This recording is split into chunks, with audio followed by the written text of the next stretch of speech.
Revenue department ఇప్పుడు పొంగులేటి శ్రీనివాస్ రెడ్డి గారు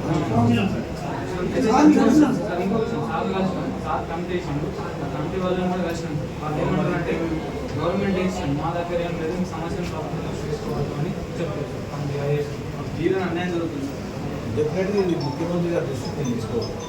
నాకు సాఫ్ట్ కాపీ పెట్టండి సార్. మేము గ్రామాలలో ప్రభుత్వం మమ్మల్ని బీఆర్ఓ కానీ బీఆర్ఏలు కానీ సర్వనాశనం చేసి రెవెన్యూ ఏర్పాటు చేసి రైతు జీవోలు తీసుకొచ్చి కేసీఆర్ ప్రభుత్వం అన్యాయం చేసింది సార్.